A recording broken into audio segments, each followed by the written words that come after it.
Halo guys, welcome back again to my channel bersama saya Hansen di sini dan seperti biasanya setiap harinya saya akan buatkan video seputar cryptocurrency. Apa kabar kalian hari ini semuanya? Semoga dalam keadaan yang baik-baik saja. Teman-teman, di video hari ini saya kembali akan melakukan updates untuk beberapa chart yang terkorelasi dengan kripto, terutama di Bitcoin, yang menurut saya akan sangat penting untuk kita pantau. Dan juga saya bakalan jelaskan mengapa menurut saya sebagian besar dari kita itu kemungkinan overreact terhadap apa yang kita lihat selama beberapa hari belakangan. Apa maksud saya? Saya bakalan jelaskan di video hari ini, namun sebelum itu kita bakalan mulai dari CoinMarketCap terlebih dahulu. Per hari ini teman-teman, secara global market cap kripto berada di angka 1,05 triliun dolar atau turun sekitar 0,62%. Nah, di top 10 coin sendiri sebenarnya juga rata-rata atau bahkan semuanya dalam keadaan merah. Penurunannya ranging antara 0,sekian% hingga kurang lebih 3%. So, itu adalah outlook sementara dari beberapa top coin yang ada. Sekarang kita langsung aja masuk ke dalam chart. Nah, yang pertama teman-teman, saya bakalan update dulu untuk beberapa chart yang sekali lagi terkorelasi dengan pergerakan harga cryptocurrency. Nah, yang pertama adalah stock market Amerika Serikat atau pasar saham di Amerika Serikat, di mana kita lihat di sini adalah chartnya S&P 500. Nah, sebenarnya teman-teman, terakhir kali kita lakukan update seputaran S&P 500, saya sudah sampaikan juga ke kalian bahwa saya melihat S&P 500 itu kemungkinan bakalan menghadapi semacam major resistance di sekitaran area di sini, dan kita bakalan dropnya kemana? Area major support terdekat itu adalah di sekitaran range 4.300 sampai 4.200-an. So, sebenarnya kita sudah kemudian mendekati area tersebut, walaupun belum persis ya menyentuh teman-teman, tetapi kita sudah mendekati. Dan sekarang kita mendapatkan semacam rebound, yang menurut saya harusnya hanya semacam retracement ya teman-teman. Dan kemungkinan kita akan mencoba untuk sekali lagi drop, nyentuh ke sekitaran area di sini, baru nantinya kita mungkin akan mendapatkan start untuk rally berikutnya ke atas. Ini adalah menurut saya senario yang paling sehat yang bisa kita lihat untuk S&P 500. So, untuk sementara, kenapa juga saya sampaikan di awal video tadi, menurut saya sebagian besar orang itu overreact terhadap apa yang kita lihat di kripto, terutama selama beberapa hari terakhir. Orang-orang kemudian sudah mulai panikan lagi, sentimen mulai berubah 180 derajat, yang awalnya orang-orang mungkin merasa bullish banget, tiba-tiba bisa menjadi bearish banget, hanya karena kita melihat Bitcoin terkoreksi kurang lebih belasan persen. Tetapi kalau kita coba lihat secara keseluruhan teman-teman, oke? Jangan biarkan emosi untuk mengendalikan kita, kita coba lihat secara objektif. Apa ada sih perubahan yang terlalu signifikan antara sekarang dengan beberapa bulan yang lalu ketika kita masih melihat Bitcoin kemungkinan ranging di sekitaran area 30.000, 29.000 atau 28.000. Nah, dari konteks kalau kita misalnya lihat pasar saham Amerika, sebenarnya tidak ada perubahan yang signifikan. Kita hanya melihat S&P 500 itu mengalami rally, kita masih di uptrend, hanya saja kita berada di fase pullback namanya teman-teman, koreksi. Kalian tidak bisa expect namanya stock market atau sebuah chart manapun kalian bisa temukan yang bergerak naik secara terus-menerus seperti ini tanpa ada koreksi. Ya, tetap ada pullback-nya teman-teman. Tetapi apakah itu menginvalidasi bullish trend yang kita lihat sekarang? Menurut saya tidak. Kita masih berada di bullish trend, hanya saja kita berada di fase pullback teman-teman. So, ini adalah hal yang sangat sehat dan wajar terjadi ke stock market Amerika Serikat. Bahkan kalaupun kita drop sampai ke sekitaran area 4.100, itu tidak menginvalidasi bullish senario kita. Kenapa? Orang kita masih membentuk higher high dan higher low gitu loh. Kenapa harus kalian panik hanya karena kita melihat ada koreksi kecil di sini? Jadi untuk sementara teman-teman, saya masih berada di kubu yang merasa bahwa S&P 500 punya chance cukup besar untuk kembali ke all time high teman-teman, tanpa harus membuat lower low baru. Ya, kalaupun kita terkoreksi lebih dalam dari sini, ya tidak masalah bagi saya. Kalaupun kita drop sampai ke sini, baru kita start lagi untuk building momentum ke atas, itu juga masih fine. Itu tidak berarti analisa yang kita lakukan itu salah. Tapi mungkin koreksinya yang lebih dalam daripada ekspektasi kita. Itu saja. Kecuali teman-teman, kita kemudian drop di bawah area di sini, kita drop juga di bawah trend ini, dan kita kemudian consolidate, maka ini bisa mengubah segala senario yang kita sudah bahas, atau potensi di mana kita ke all time high itu bisa saja tertunda Karena kalau ini yang kita lihat, maka probability-nya cukup besar bahwa kita justru akan drop dan membentuk lower low lebih rendah daripada yang ini. Kemungkinan menuju ke area 3.300. Tapi bagi saya, senario ini masih cukup kecil probabilitasnya untuk terjadi. Masih lebih besar menurut saya bahwa kita akan kembali ke all time high. Hanya saja sekarang kita mungkin akan masuk ke fase konsolidasi terlebih dahulu, sebelum pada akhirnya beberapa bulan kemudian kita akan start lagi building momentum ke atas. Jadi untuk S&P 500 atau stock market Amerika tidak ada perubahan sama sekali. Masih sama dengan yang kita analisa selama beberapa bulan terakhir. Lalu kalau kita bicara misalnya soal dollar index, apakah ada perubahan di sini, teman-teman? Bagi saya juga sama, tidak ada perubahan sama sekali yang kita lihat. Bahwa dollar index sekarang, kita juga masih berada di yang namanya downtrend. Dari mana downtrend? Ya, kita masih building namanya lower low dan lower high. Jika teman-teman yang kita lihat berikutnya adalah justru dollar index mampu jebol di atas higher low terakhir, oke, ini mungkin kita baru boleh sedikit waspada. Bahwa berarti dollar index telah melakukan beberapa hal, apalagi kalau kita sampai mampu jebol di atas area 106 di sini. Maka ada indikasi bahwa dollar index telah break struktur bearish-nya. Buktinya mana? Buktinya kalau misalnya kita lakukan ini, kalau misalnya dollar index memang mampu jebol di atas area ini, ya kan? Maka ada beberapa hal yang dilakukan. Pertama, dia jebol dari area trendline di sini. Oke. Yang kedua, kita jebol dari area higher low terakhir.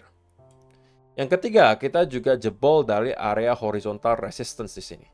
3 hal yang telah dilakukan oleh dollar index yang berarti menunjukkan bahwa buying pressure itu rupanya lebih besar daripada selling pressure.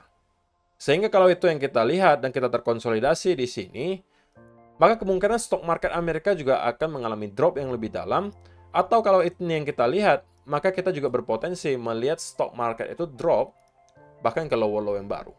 Jika dollar index ternyata pengen kembali ke area 115 atau bahkan menembus ke higher high yang baru. Tetapi perjalanan masih panjang, teman-teman. Sebelum kita bisa melihat senario tersebut terjadi, kita masih mempunyai beberapa area resistance bagi dollar index yang perlu dilewati sebelum kita bisa berbicara soal kenaikan yang lebih signifikan ke atas. So, untuk sementara di dollar index juga saya masih merasa kita berada di tahap konsolidasi juga, teman-teman. Tetapi tahap konsolidasi setelah sell off di sini. Yang berarti chance-nya adalah lebih besar untuk sekarang masih kita akan melanjutkan penurunan, hanya saja kapan nih penyelesaian koreksi yang kita lihat di sini itu akan terjadi. Apakah kita akan langsung drop lagi dari sini, ataukah kita akan start untuk mencoba nge-retest lagi ke area higher low terakhir baru start untuk drop? Banyak sekali yang bisa terjadi, tapi pada intinya sebelum kita reclaim di atas area di sini, saya masih akan sangat-sangat skeptis untuk mengatakan bahwa dollar index akan bergerak terlalu jauh ke atas. So, untuk sementara masih sesuai skenario juga untuk dollar index bahwa kita masih cenderung bearish untuk midterm dollar index. Jadi teman-teman, ini juga sedikit banyak menjawab kenapa saya sampaikan ke teman-teman kemungkinan kalian sedikit overreact terhadap yang kita lihat selama beberapa hari terakhir di Bitcoin. Oke lah, saya bisa akui bahwa koreksi yang kita lihat di sini mungkin lumayan menakutkan bagi sebagian orang karena hanya dalam kurun waktu beberapa hari saja kita bisa melihat Bitcoin drop kurang lebih 13%. Atau kalau misalnya kita ukur dari area top terakhirnya, maka itu kurang lebih adalah 20%, teman-teman. Tetapi jika kita sekali lagi objektif melihat market, maka kalau kalian ukur juga beberapa koreksi sebelumnya, ini ada di angka 20%. Ini angka berapa? 22%. So, ini bukan hal yang baru, teman-teman. Sebelumnya kita juga pernah melihat koreksi dengan persentase yang sama. Tapi kemudian yang terjadi apa? Kita kemudian kembali rally ke atas, kembali rally ke atas. Atau kalian perlu contoh yang lebih ekstrim. Mungkin kalian mengatakan, tapi kok kali ini bisa aja berbeda. Ya, saya juga bisa aja setuju, teman-teman. Kita lihat contoh untuk bull market di cycle sebelumnya. Koreksi yang kita lihat itu juga nggak nanggung-nanggung 20% di sini. Ya kan? Di sini juga kita lihat ada kurang lebih 18%. Di sini bahkan kita bisa katakan sampai ada 30%. Di sini juga dropnya sangat dalam. Ini disebabkan oleh COVID-19. Ini sampai 61%. Tetapi in the end of the day kalau kita lihat, kita terus mengalami kenaikan dari sana. Di pertengahan jalan pun kalian jangan harap bahwa kita akan terus mengalami kenaikan tanpa ada koreksi gitu. Seperti contohnya di sini, ya kita juga drop kurang lebih berapa? 21%. Ya kan? Naik sedikit, kita mengalami drop lagi di sini, lumayan loh. Walaupun kalian lihatnya kecil, ini kurang lebih hampir 10%. Naik sedikit lagi, kita drop lagi berapa? Kurang lebih 16%. So, kalau misalnya kalian merasa namanya parabolic run, itu berarti kita akan naik terus-menerus, ya kalian juga salah gitu. Pasti di pertengahan jalan itu ada koreksi. So, koreksi yang kita lihat di sini, bagi saya so far masih terlihat cukup sehat, teman-teman. Kalian jangan terlalu cepat mengubah sentimen kalian dari yang awalnya sangat bullish, tiba-tiba langsung super bearish, hanya karena melihat Bitcoin terkoreksi 20%. Ini kripto, teman-teman.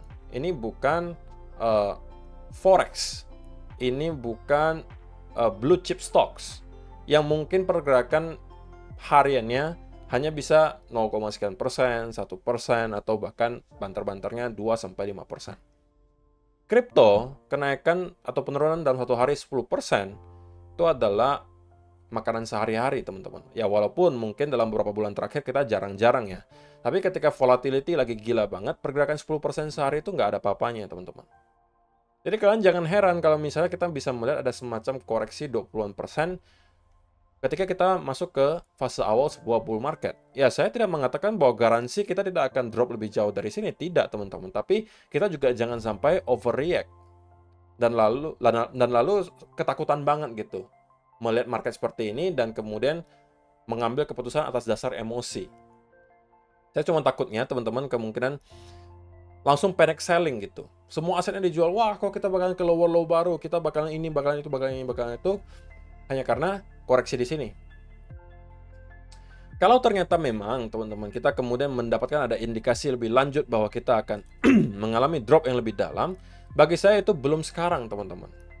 Minimal bagi saya ya, minimal untuk mengubah sentimen saya yang untuk sementara masih bullish ke arah bearish, itu saya pengen melihat drop di bawah area ini disertai apa? Bearish continuation pattern, teman-teman. Oke, contohnya apa bearish continuation pattern? Contohnya modelnya seperti ini. Contohnya modelnya seperti ini. Seperti ini. Jika itu yang kita lihat, teman-teman, maka memang itu adalah indikasi yang dikasih oleh Bitcoin untuk mengatakan bahwa oke, sepertinya kita memang tidak mempunyai lagi buying pressure yang terlalu kuat. Yang ada itu selling pressure. Dan market sudah start untuk menerima harga Bitcoin di sekitaran area di sini. Jika itu yang kita lihat, oke, saya kemungkinan bakalan start untuk flip ke arah bearish. Dan kalau ini yang kita lihat, maka target pertama kemungkinan akan di area 20.000 lagi. Target kedua sudah di lower low baru. Target ketiga adalah ke lower low baru, kemungkinan di sekitaran area 12 sampai 10.000 dolar. Tapi saya pribadi, teman-teman, ini saya pribadi ya, saya tidak akan melakukan apapun gitu ya, karena portofolio saya memang sudah siap dengan segala skenario yang bisa aja terjadi. Kalaupun kita drop ke lower low baru, saya masih punya spare cash yang bisa saya jadikan alat untuk menyerok di harga yang lebih murah. Dan saya tidak akan sell di sini, teman-teman. Kalaupun kita drop ke lower low baru, saya tidak akan sell. Tapi itu saya pribadi, tidak wajib kalian ikuti. Tapi saya cuma pengen pesan jangan sampai overreact saja. Karena kalaupun teman-teman misalnya mampu bertahan di sini, tapi memang mental kalian tidak terlalu kuat menghadapi koreksi. Kalaupun kalian melewati yang di sini dan ternyata kita memang start untuk merangkak naik lagi ke atas, di pertengahan jalan pasti akan ada koreksi lagi, teman-teman. Jadi kalau kalian akan selalu panic selling setiap kali ada koreksi sebesar 20% di Bitcoin, maka kalian akan kesulitan secara mental gitu untuk dapat bertahan dan hold di cryptocurrency. Nah, lalu apa yang bisa kita expect kira-kira berikutnya terjadi di Bitcoin? Kalau misalnya secara short term, teman-teman, kemungkinan posisi yang kita buka kemarin itu kebanyakan sudah close dalam keadaan break even, atau mungkin teman-teman sudah ada yang berhasil take profit di sekitaran area di sini. Tapi sebagian besar harusnya close dalam keadaan break even, karena sudah saya pesan di video kemarin bahwa kalau teman-teman punya posisi terbuka di sekitaran area di sini, terutama yang long, minimal sudah menggeser stop loss-nya ke arah entry. Karena teman-teman, yang kita lakukan di sini adalah short term trade ke atas. Karena kita sedang melawan momentum, teman-teman. Sehingga kalau kita mau masuk melawan momentum, kita harus hati-hati dan super waspada terhadap risk management kita.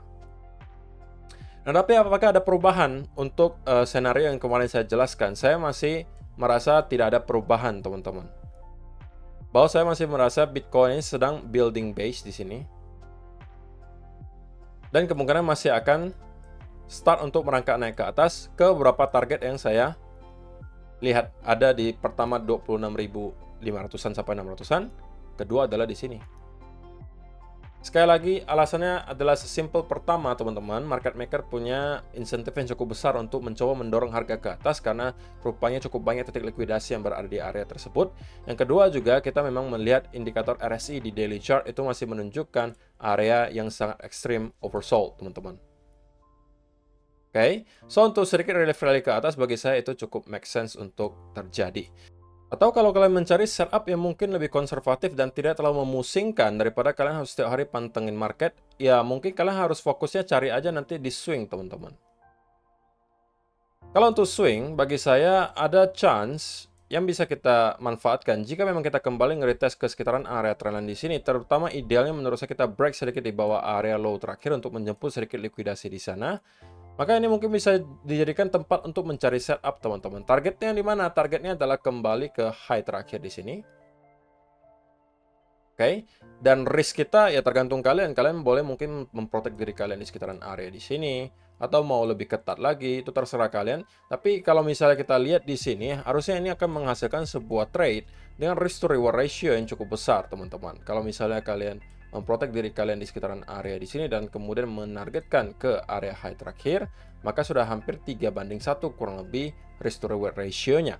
Nah, ini adalah setup yang mungkin lebih tidak memusingkan, teman-teman. Karena kalau misalnya kita scalping di time frame yang kecil, terutama mungkin di 15 minute chart ke bawah, akan sangat sulit, teman-teman. Terutama ketika kita melihat volume perdagangan cukup rendah di sini dan mungkin kalian tidak mempunyai waktu terlalu lama untuk setiap hari pantengin market. So itu mungkin bisa menjadi solusi.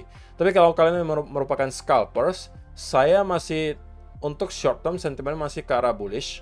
Karena bagi saya yang kita lihat di sini adalah percobaan untuk drop, tetapi kemudian ada rebound yang cukup deras di sini, disertai ada semacam konsolidasi yang menunjukkan ke saya bahwa sekali lagi bahwa kita akan kemungkinan start untuk melihat Bitcoin merangkak naik ke atas ke beberapa area yang tadi saya sudah sebutkan. So untuk sementara saya merasa skenario tersebut masih valid untuk kita lihat. Dan kalau misalnya ternyata memang terbukti salah, ya sudah berarti kita akan menunggu lagi di sekitaran area di sini untuk kembali mencoba mencari setup. Sekali lagi teman-teman, ya kalau misalnya kalian merasa tidak nyaman masuk ke market dalam keadaan seperti ini, tidak ada kewajiban bagi kalian untuk setiap hari trading dan berada di market. Lebih baik kalian wait and see terlebih dahulu jika memang kalian merasa kalian tidak confidence dengan setup yang ada.